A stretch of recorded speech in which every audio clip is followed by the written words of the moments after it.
Deputado Eduardo Bolsonaro. Mas o vereador Carlos está lá no Rio de Janeiro. Vou falar dele um pouquinho, até porque ele é um dos precursores do projeto lá na Câmara Municipal Carioca.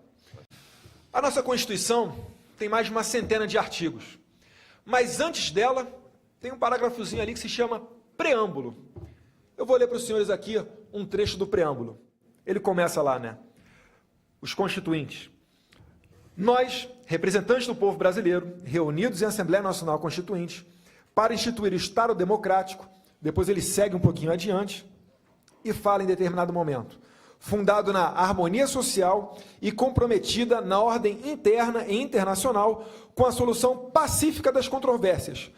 Promulgamos, sob a proteção de Deus,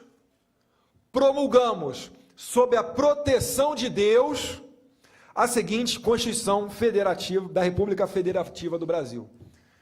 Meus caros, o Estado é laico, mas isso aqui demonstra que nós vivemos numa democracia. Vocês viram aqui, por acaso, dizer morte aos religiosos de matriz africana? Vocês leram aqui, ou conseguem interpretar a partir daqui, morte aos espíritas? Pelo contrário, né? O nosso país é calcado com bases pacíficas.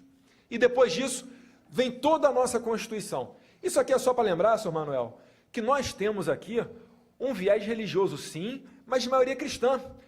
Aqui, nós não vivemos, por exemplo, como em determinados países do norte da África ou do Oriente Médio, onde as mulheres são obrigadas a vestir burca, onde as mulheres que não fazem as vontades dos seus homens jogam ácido na cara dessas mulheres, ou então as mulheres que têm a suspeita de terem traído seus maridos são mortas, não de uma maneira simples, prezada Raquel, são mortas com apedrejamento. É isso que a nossa sociedade não pode permitir. E por controvérsia, é isso que boa parte dos nossos opositores costumam enaltecer. Feito essa inicial descrição, agora eu passo um pouquinho à frente. Quando a gente discute o projeto de escola sem partido, eu adoro quando tem posições contrárias. Prezado Marcos Rogério, prezado Flavinho, o relator Flavinho, que inclusive, na sua isenção, o seu espírito democrático, sempre que tem na comissão de escola sem partido na Câmara, pessoas favoráveis e contrárias ao projeto, ele faz a mesma pergunta para todos. E todos têm o mesmo tempo para respondê-la. Só que eu acredito que seja uma tática deles esvaziarem as audiências públicas, prezado Paulo Freire. Para quê? Para quando for discutir a matéria lá no plenário, ou quando for falar para a sociedade, olha, escola sem partido é um projeto que não foi debatido. É um projeto que só tem uma voz, a voz dos cristãos, a voz dos ditadores, dos nazistas, e é isso que eles querem colocar goela abaixo nas escolas. Então não houve debate. Eles querem fazer o jogo rasteiro deles, nós já conhecemos. E como eu falei em nazismo, eu tive a oportunidade ano passado de ir a Israel. Acredito que a maioria dos senhores, vereadores aqui presentes também, perdão, faltou mencionar aqui nominalmente os senhores, depois eu faço, mas em Israel, eu visitei, prezado vereador Santini, o Museu do Holocausto. Veja bem, hein? Somos acusados de ser nazistas e fomos visitar o Museu do Holocausto. Para minha surpresa, que eu não conhecia com tanto afinco os detalhes do nazismo, antes de visitar o museu, tinha uma parte lá que falava exatamente de doutrinação ideológica. Antes dos judeus marcharem para os campos de concentração, houve Hitler e os nazistas colocaram goela abaixo nas escolas uma demonização dos judeus, como sendo aqueles responsáveis por qualquer tipo de pobreza, por serem os banqueiros bem de vida que estão tirando a mais-valia do trabalhador. Então, se você é trabalhador, você está sendo explorado pelo seu patrão. Ora, meu Deus do céu, uma das defensoras dessas ideias é do PCdoB, Jandira Fegali. O PCdoB tem um manifesto em prol da Coreia do Norte, prezado Marcos Rogério. Envia pessoas para lá para estudarem o sistema e trazem para cá só fazendo elogios à Coreia do Norte. Parece que é brincadeira, né? Elogios à Coreia do Norte, depois de posar de democratas. Deputada Jandira já teve um restaurante numa zona nobre do Rio de Janeiro. Coca-Cola a R$6, R$7. A vontade que dá é de pegar uma câmera escondida, chegar lá para o garçom, garçom, vem cá, conta só para mim aqui, quando está nos bastidores aqui uma reunião de trabalho, a Jandira Fegali, que é uma das sócias aqui do restaurante, ela fala para vocês que ela está sugando a mais-valia de vocês para viajar de primeira classe da Air France para a Europa? Será que não tem uma contradição nisso daí, gente? Será que empresário é tão malvadão assim? Refletir um pouquinho com relação a isso. O tema da reforma trabalhista, gostaria de entrar aqui, mas vou deixar na próxima oportunidade. Um pouquinho mais adiante, e eu sei que o meu tempo aqui é mais escasso do que na comissão, vou dar uma acelerada. Os nossos opositores costumam falar muito, confundir o tema. Quando fala em escola sem partido, quer falar em lei da mordaça. Aí já pega lá, olha, mas se o professor falar em darwinismo, será que ele vai ter que falar do criacionismo? Ou se ele não falar do criacionismo, será que ele vai ser preso? Meus caros, acho que deu para ver perfeitamente aqui do que a gente está tratando, né? Não tem nada de professor ir para a cadeia ou professor ficar com receio de explicar as diversas correntes doutrinárias. A gente está falando aqui de professores que querem colocar temáticas na escola que não são de responsabilidade da escola. Quem acompanha os debates na Comissão de Educação e do Escola Sem Partido percebe que ali existem diversos deputados que falam o quê? Educação é papel do Estado. Não é papel do Estado. É papel da família, a ser complementado pela escola. A escola entende Estado. Eles falam o seguinte, mas se a gente não debater masturbação, gravidez na adolescência, as nossas crianças vão continuar engravidando. É preciso que a gente debata isso em sala de aula. Ora, meu Deus do céu, convido vocês a fazer uma ré cronológica aqui. Vamos dar uma ré? Durante um bom tempo, ela teve um convênio estadual com o governo do estado do Rio Grande do Sul. Governadores ali, Olívio Dutra, Tarso Genro, todos os dois do PT, e hoje em dia o Estado está parcelando o salário dos servidores. Espero que eles aprendam essa lição, a não colocar gestores desse malfadado partido lá. GEMPA é uma ONG, um pouquinho mais adiante, e ela fez essa cartilha. Isso daí é para alfabetização das crianças. Um joguinho lá, uma cartela para o bingo, prezado Tenente Santini. Olha lá o que estão se lembrando as crianças. Policial, dinomir, camburão, maconha, irmão, loló, cocaína. Então esse negócio de E de escola, B de bola, D de dado, C de casa, isso é coisa de retrógrado, isso é coisa de conservador, isso é do tempo dos seus pais. Hoje em dia é cocaína, é maconha, é loló, é polícia. Vamos dar um passo adiante. Pode passar, por favor. E aqui eu entro em Paulo Freire. Paulo Freire, se vocês forem ler o que Paulo Freire escreve, eu recomendo muito Café, porque é difícil de você conseguir entender as palavras dele. Eu vou abrir aqui o parênteses para falar um parágrafo de Pedagogia do Oprimido, do nobre patrono nacional da educação. E eu quero depois, presta atenção, quero depois que levante o braço quem entendeu. Eu estou falando sério, eu quero que depois levante o braço, os deputados também, quem entendeu. Um parágrafo de Paulo Freire. Na verdade, não há eu que se constitua sem o não eu. Por sua vez, o não eu constitui do eu, se constitui na constituição do eu constituído. Desta forma, o mundo constituinte da consciência se torna mundo da consciência, um percebido objetivo seu, ao qual se intenciona. Daí a afirmação de Sartre, anteriormente citada, abre aspas, consciência e mundo se dão ao mesmo tempo, fecha aspas.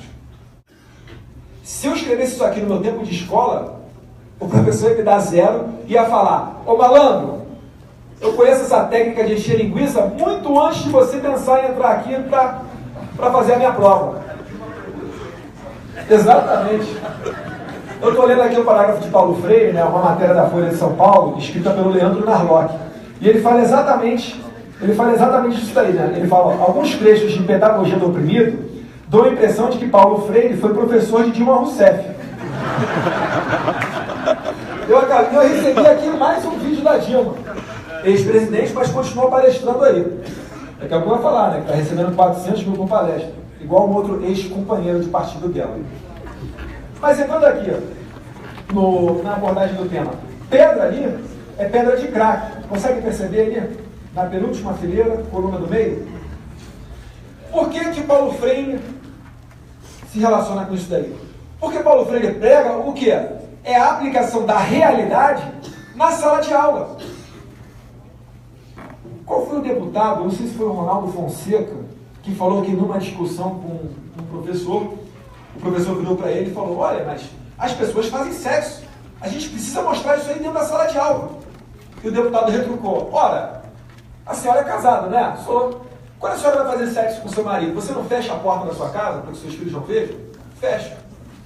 Ué, seguindo o raciocínio dela, era para deixar aberto. Era para fazer no ponto de ônibus. Todo mundo não faz? Meu Deus do céu. Pode passar adiante, que agora é para cair para trás. Não, mas essa aí está até suave. Mais uma. Essa aí é uma historinha. Vou ler para os senhores aqui.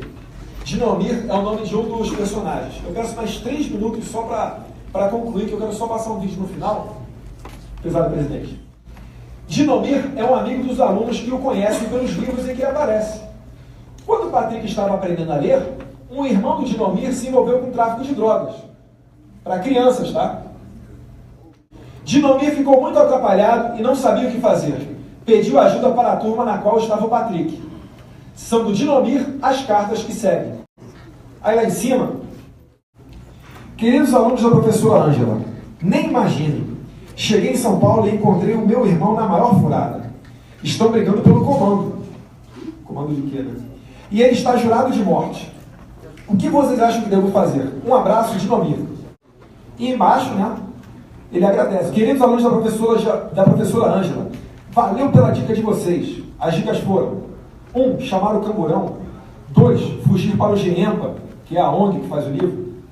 Ir para o Japão. E por último, prezado Tenente Santinho, dar dinheiro para a polícia. Estão ensinando que subornar policiais é uma alternativa quando você é pego com a boca na botija. Quando você tem problemas com o comando. Vocês conseguem entender a obviedade do projeto Escola Sem Partido? De apenas fixar 6 deveres do professor na porta da sala de aula. Deveres esses que já existem. A gente não está criando nada. E ainda assim é uma resistência espantosa. E agora eu peço, por último, para colocar um vídeo. Fui eu que fiz o vídeo. Para vocês terem noção de como isso aqui se relaciona com a nossa realidade.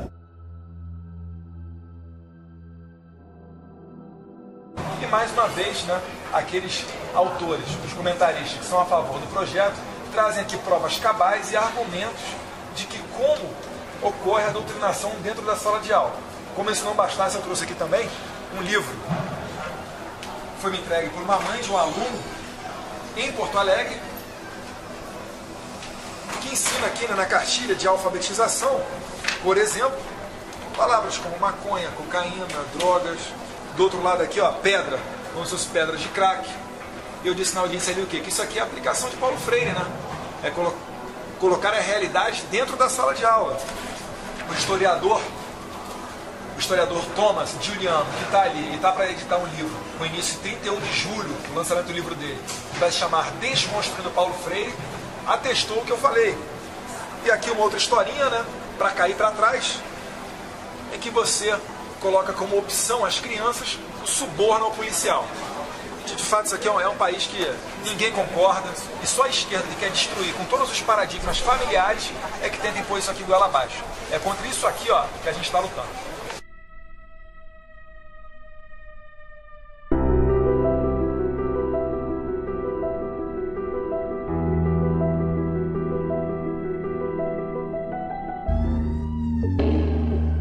Quarta-feira.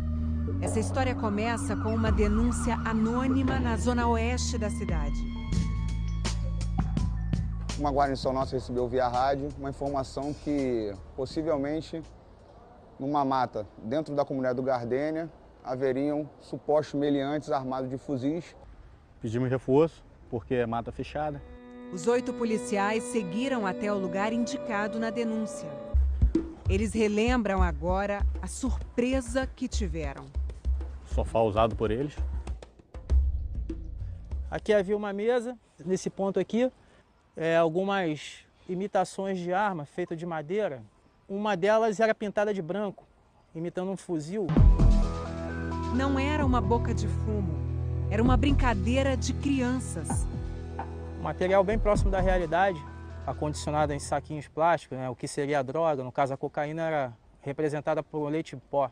Um achocolatado representando a maconha, né, por ser de cor escura, e também tinha um caderno de contabilidade.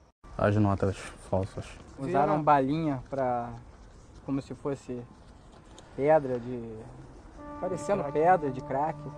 5 crianças com idades entre 10 e 13 anos. Elas poderiam estar agora no campo de futebol, brincando numa praça. Eu falei para ele, rapaz, você tem noção do que essa brincadeira para você representa aqui, o perigo que vocês estavam correndo? A gente entrou aqui porque teve uma denúncia. Vocês foram confundidos com traficantes. E, poxa, tio, eu não sabia disso não. Não sabiam o que fazer. Algumas correram, outras permaneceram no local totalmente congeladas, totalmente assim, amedrontadas, porque elas tomaram um susto com a abordagem dos policiais, pela quantidade de policiais envolvidos na operação. Havia sim uma denúncia a ser feita ali. Cuidado, infância perdida. Tem crianças que, infelizmente, são ensinadas a admirar. Existe essa realidade nas favelas, tanto que elas... Tem muitas delas aí no tráfico, infelizmente, essa realidade triste. Eu acho que tudo é orientação, a criança tem que ser orientada. Foi feito contato com os pais dessas crianças e foram entregues aos responsáveis. Tragam seus filhos para perto de vocês. Tragam os seus filhos, orientem, conversem. O que acontece aqui, 2 minutos está no celular deles, está na internet. Então tem que haver um controle dos pais sim. E muita conversa, muito diálogo. Muito diálogo. É contra isso aqui, ó, que a gente está lutando.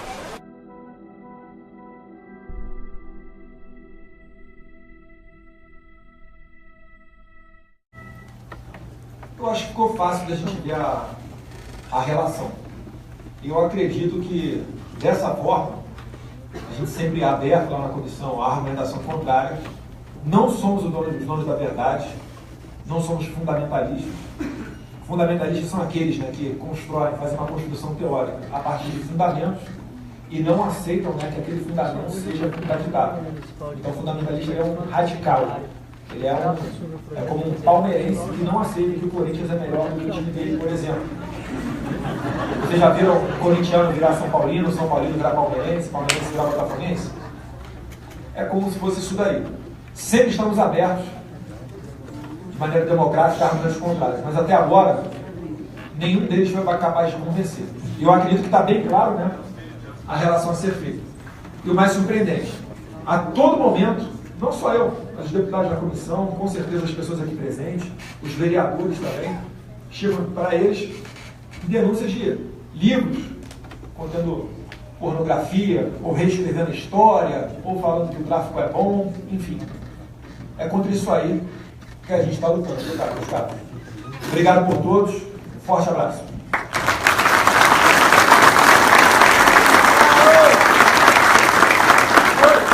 Essa presidência agradece ao deputado Eduardo Bolsonaro